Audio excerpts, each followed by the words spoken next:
Politiciens véreux, fonctionnaires corrompus, promoteurs immobiliers voyous, justice passive. La Guinée devient-elle mafieuse ? Les grandes gueules d'Adafo Média ne lavent pas plus blanc, mais vous permettent de défendre votre pays en vous informant. Avec les grandes gueules d'Adafo Média, dénoncez les turpitudes, nous garantissons le secret des sources. Envoyez vos documents à espacefmguinée.info, rubrique Contact. Les grandes gueules d'Adafo Média ou le socle de la liberté d'expression en Guinée. Tous les soirs, vous avez rendez-vous avec cette émission dans la zone spéciale de Conakry à 18h sur Sud FM. Merci de nous rejoindre dans la deuxième partie de cette émission. Vous qui nous écoutez aussi à la radio depuis la cité des agréments à Kindia, vous faites le bon choix. Vous êtes sur Kaniazik, notre média partenaire sur place.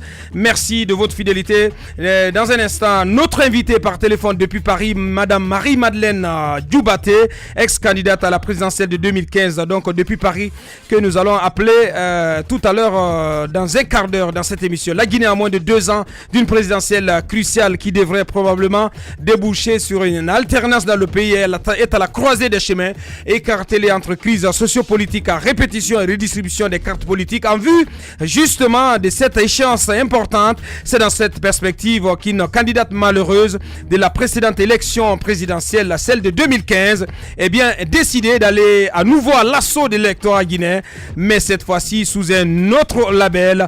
Quoique vivant en retrait de la scène politique et de ses convulsions quotidiennes, elle ne manque pas d'attention pour celle-ci ainsi que pour l'état de notre pays. Que compte-t-elle mettre en avant en vue de ce nouveau challenge et quel regard d'ensemble porte-t-elle sur les dernières évolutions sociopolitiques dans notre pays? Madame Marie-Madeleine Djoubaté depuis Paris, vous allez l'entendre tout à l'heure dans cette émission. Et un peu plus tard aussi, on s'intéressera donc à d'autres sujets à Conakry, ville défigurée par les ordures. Le nouveau gouvernement prend des initiatives. On va essayer donc de s'intéresser aussi à cette actualité. Moussa Moïse, on va continuer votre enquête.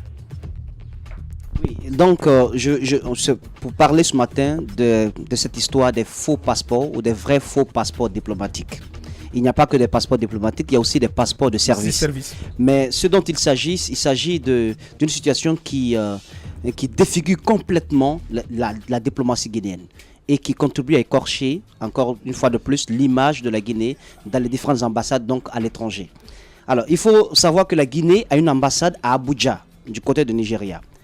Et elle a un consulat à Lagos, qui se résume à un bâtiment qui était sur un terrain bâti, je pense, sur une superficie assez grande, mais il y a une bonne partie de ce terrain qui a été revendu. Ça, c'est notre paire de manches. On en parlera peut-être un autre jour. Monsieur Sila Mamadouba John, que nous avons reçu dans cette émission, il a été nommé premier secrétaire du consulat du côté de Lagos en 2013, et non consulat général. Il n'est pas consulat général, il a été nommé premier secrétaire chargé du consulat à Lagos. La différence, elle est très importante. Premier secrétaire chargé du consulat à Lagos. Là-bas, il devait, puisqu'il y avait une certaine densité de représentation guinéenne là-bas, il fallait donc qu'il soit présent dans le transfert des dossiers, des demandes, des courriers et tout ça. Donc, ça devait être transféré du côté de l'ambassade réelle qui se trouvait donc du côté d'Abuja. Donc, le 23 10e mois 2015, l'ambassade des États-Unis du Mexique, suivant la note verbale dont j'ai copie, NIG/3183, écrit au département du ministère des Affaires étrangères, mais d'abord il y a la représentation diplomatique du côté de Abuja qui a reçu d'abord un courrier pour demander des clarifications sur l'objet de voyage et particulièrement des détails concernant l'itinéraire et la période de mission qu'une délégation entre guillemets officielle guinéenne doit entreprendre du côté du Mexique.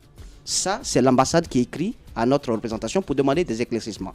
Il se trouve que cette demande concerne 6 officiels, entre guillemets, les officiels guinéens, et ça a été transmis directement par le ministère, au ministère des Affaires étrangères, à l'ambassade du Mexique, sous la note verbale que j'ai également ici, numéro 244, ministère des Affaires étrangères et du cabinet du ministre du 14 octobre 2015. Bien. Gaussou Touré, qui est l'ambassadeur de la Guinée du côté du Nigeria, qui était l'ambassadeur de la Guinée du côté du Nigeria, va écrire, ayant reçu ce courrier, parce que c'est quand même une demande de clarification.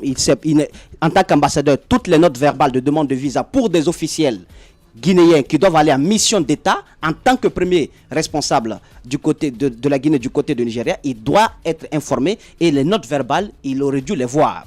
Donc, il n'en avait pas vu. Donc, il va écrire alors à sa tutelle à la date du 2 novembre 2015. Mais avant, il va adresser un courrier à monsieur le premier secrétaire chargé des affaires consulaires, dont je viens de parler, monsieur Mamadou Badjon, que nous avons reçu dans ce studio, pour lui demander, parce qu'il pesait sur lui de forts soupçons. Du côté du Mexique, de l'ambassade du Mexique, le responsable a notamment dit que certains courriers, certaines notes verbales ont été émises par le premier secrétaire chargé donc, du consulat. Mais... Donc il va écrire à M. John en tant qu'ambassadeur pour que ce dernier puisse lui fournir des explications. Parce que j'ai copie de quelques demandes de visa. Il y a un dossier de demande de visa qui a été introduit par un courrier avec en-tête officielle, tenez-vous bien, du ministère des Affaires étrangères et des en-têtes d'un consulat de la République de Guinée à Lagos et à Cotonou. Ça n'existe pas. Il n'y a pas de consulat de la République de Guinée à Lagos et à Cotonou. Il n'y en a pas. Il y a un consul honoraire qui était là-bas.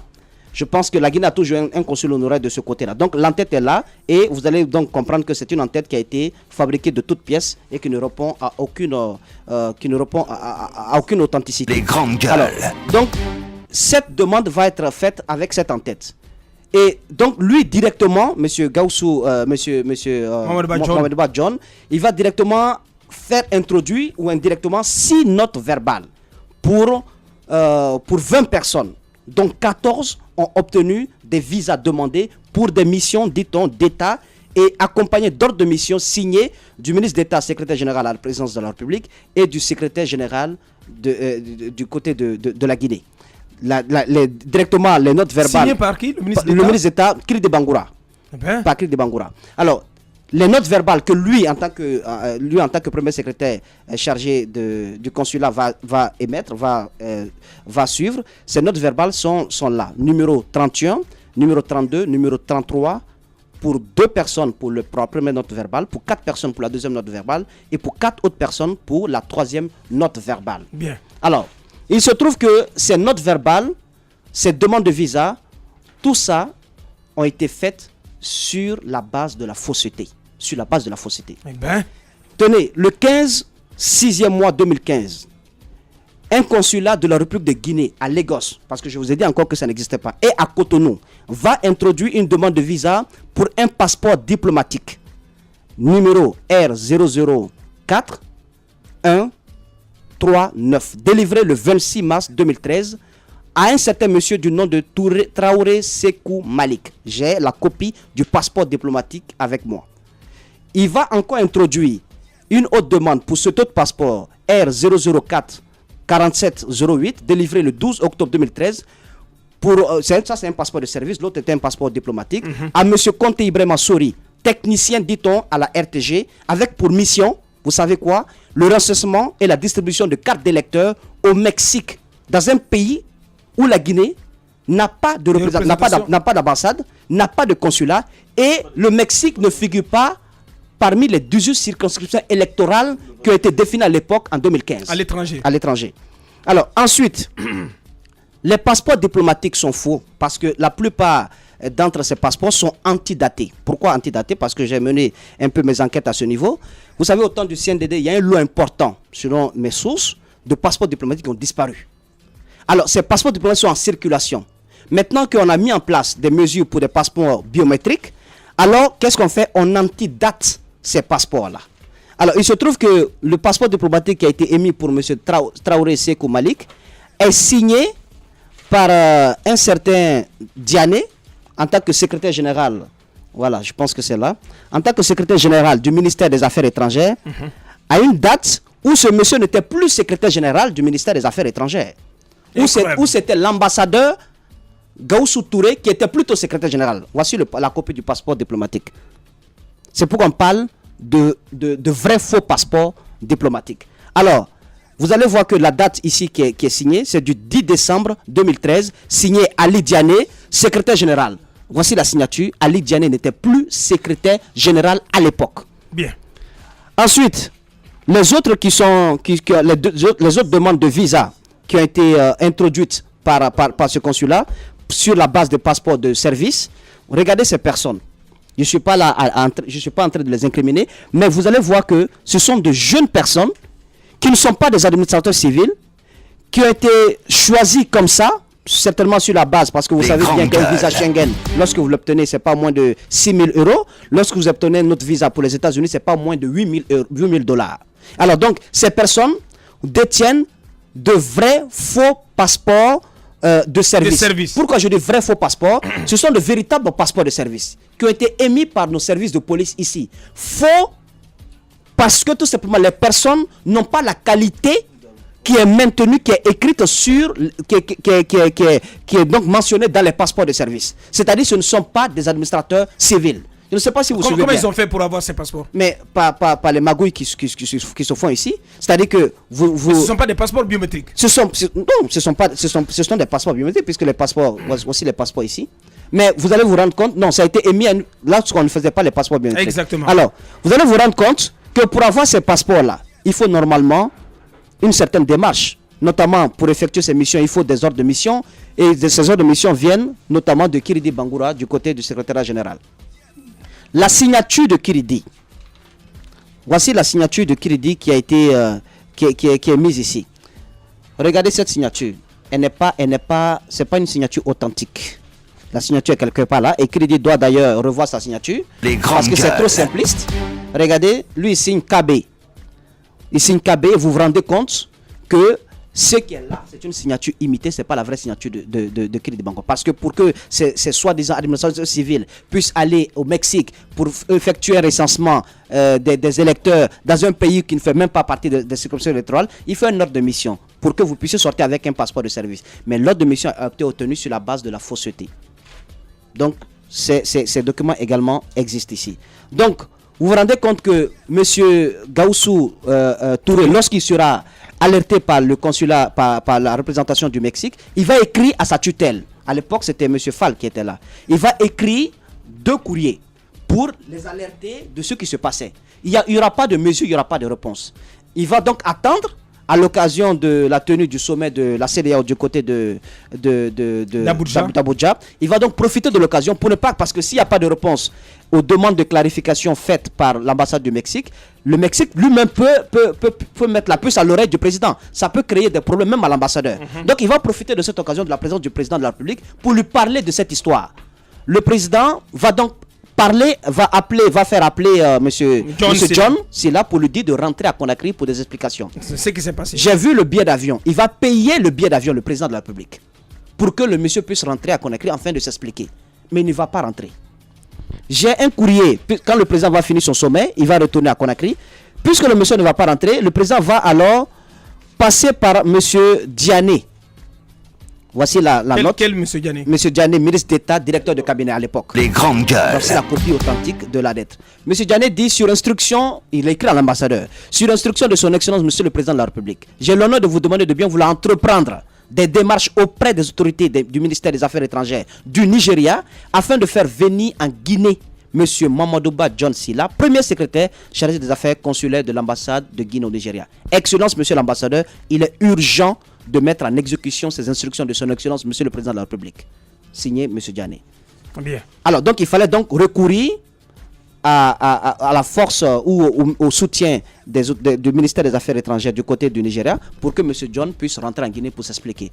Donc, il ne va pas rentrer par le biais de ce canal, il va plutôt rentrer de lui-même en payant son propre billet d'avion et rentrer à Conakry. C'est à partir du domicile de Fall, selon les informations qui me sont permises, parce que quand il est rentré à Conakry, il allait voir Luceni Fall à l'époque, et selon un rapport que j'ai ici, c'est Luceni Fall qui va demander à sa garde, à la gendarmerie qui assurait la garde à l'époque, de mettre aux arrêts monsieur Mamadou Badjon. C'est comme ça qu'il sera mis à la disposition de la justice. Et là, vous avez cet arrêté numéro 1324, signé en 2017, parce que la date ne sort pas bien, qui limoge M. Mamadou Badjon et le met à la disposition du ministère de la fonction publique. Donc il sera jugé et je pense que la condamnation qui va être faite c'est de 18 mois et il purgera que 13 mois. On verra le détail. Il n'a pas été condamné.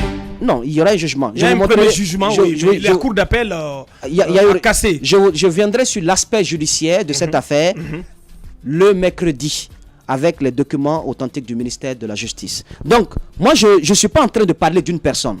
Je suis en train de parler de la magouille qui ne finit pas d'écorcher l'image de la Guinée à l'étranger. Tous ces passeports qui sont là, toutes ces demandes de passeports, imitation de signature de M. Kridi Bangoura, invention de fausses missions à l'étranger. Mais tout ça contribue à enrichir beaucoup de personnes du côté du ministère des Affaires étrangères. Parce qu'il y a des embranchements, parce qu'il y a des complicités. Et ce n'est pas bien pour l'image de ce pays. Même lorsqu'on nomme un ambassadeur ou quelqu'un comme responsable au sein d'une ambassade, vous voyez tout de suite, parce que normalement, selon les principes, quand on te nomme ambassadeur, la loi, l'État ne peut prendre en charge que 3 de tes enfants. Et en fonction d'un certain âge. Mais vous voyez que certains envoient tout leur village là où ils sont accrédités. Tout leur village presque. Et après, ça crée des problèmes parce que lorsqu'on te demande de tes fonctions, tu retournes au pays, ta femme est là-bas et tes enfants, tu n'as plus les moyens qu'il faut pour faire la navette entre, par exemple, les États-Unis et la Guinée, ça crée beaucoup de divorces, ça crée beaucoup de problèmes. Il va falloir que, je pense, la justice n'a pas complètement fini son travail dans ce dossier. On a besoin de savoir comment est-ce qu'on a fabriqué ces passeports diplomatiques parce qu'à l'époque, il y a un monsieur qui a été pris avec toute une usine derrière, dans le coffre de sa voiture où il a toutes les signatures, tous les cachets avec lui. Vous vous rappelez du cas du directeur national des douanes qui a avoué avoir... Ils ont mis aux arrêts un monsieur qui, lui, pouvait... Son travail, c'était de signer... d'imiter sa signature. D'imiter la signature du directeur des douanes. Au point que quand on lui a montré la signature imitée, on lui a dit, monsieur le directeur de douane, est-ce que c'est votre signature? Il a dit oui, c'est ma signature. Tellement le jeune était fort. C'était parfait. Donc, il va falloir sortir ces personnes-là de leur cachette pour que la lumière soit faite, en fait que ces pratiques cessent. C'est pourquoi les documents guinéens ne sont pas respectés à l'étranger. Parce qu'on ne se respecte pas nous-mêmes. Voilà. Bien. Ahmed, on vient d'entendre cette première partie de l'enquête de Moussa. Qu'est-ce que ça vous inspire? Peu de mots. Oui, mais il ne faut pas tout simplement se limiter à une question d'immigration. Simplement. Parce que là, on parle de Mexique. Et les Guinéens, en général, ne partent pas vers là-bas comme ça. En général, quand ils vont, c'est pour de la drogue. C'est pour traverser aussi. Non, oui, pour traverser. Certains traversent avec le danger dans la forêt. Et beaucoup se trouvent emprisonnés du côté des États-Unis. Donc c'est très très dangereux. Oui, non seulement c'est dangereux, mais il faut aussi signaler qu'il y a des cartels de drogue qui se servent de ce genre de mouvement, évidemment, pour faire leur sale besogne à l'étranger. Donc voilà pourquoi aujourd'hui, ne vous étonnez pas que la Guinée soit une plaque tournante de la drogue, que cette situation soit encore revenue, même si on avait cassé le pont à un certain moment. Mais ne vous étonnez pas qu'on se replonge encore dans cette situation. Et je pense que ça devrait s'arrêter parce que, comme Moussa l'a dit, ça vend négativement l'image de la Guinée comme étant un pays quand même qui fournit des documents, si on peut le dire, aux narcotrafiquants, si on peut le dire. Merci Ahmed, allez-y.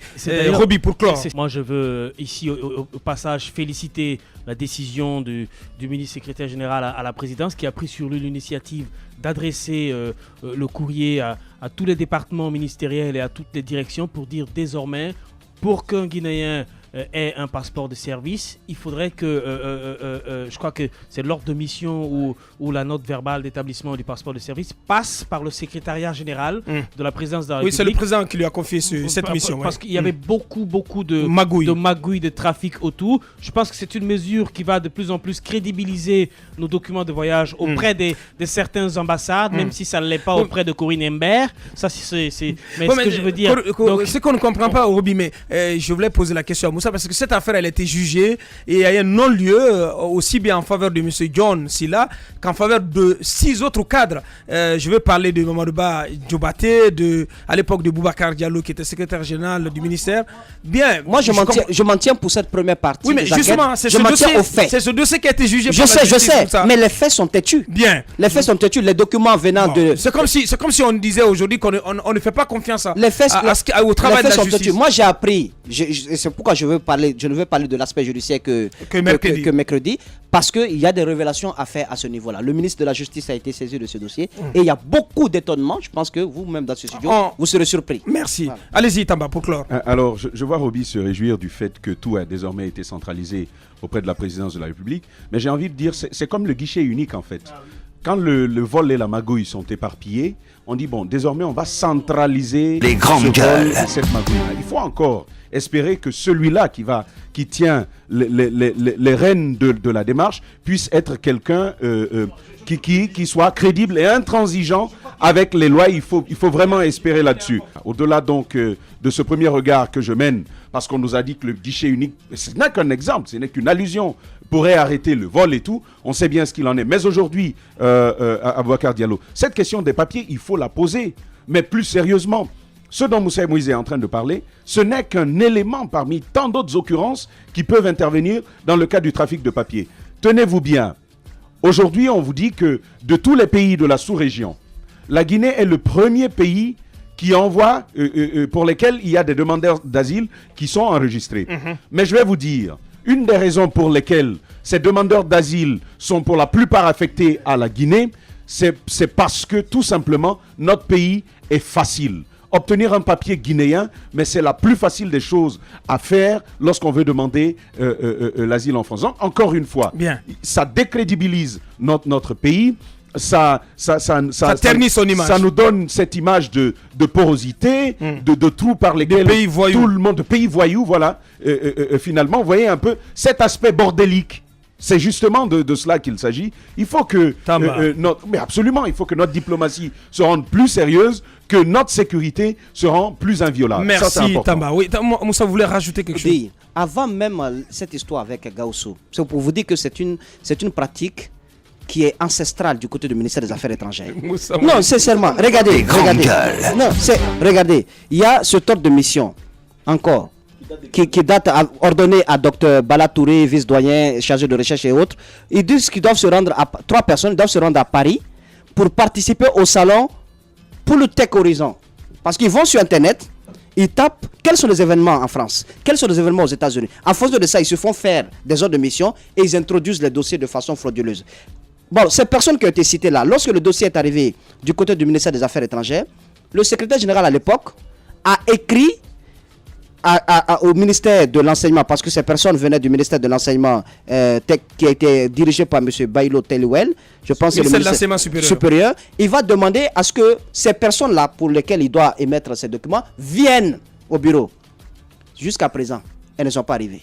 Moussa Moïse, la suite de cette enquête mercredi dans cette émission. Politiciens véreux, fonctionnaires corrompus, promoteurs immobiliers voyous, justice passive. La Guinée devient-elle mafieuse? Les grandes gueules d'Adafo Média ne lavent pas plus blanc, mais vous permettent de défendre votre pays en vous informant. Avec les grandes gueules d'Adafo Média, dénoncez les turpitudes, nous garantissons le secret des sources. Envoyez vos documents à espacefmguinée.info, rubrique Contact. Les grandes gueules d'Adafo Média ou le socle de la liberté d'expression en Guinée.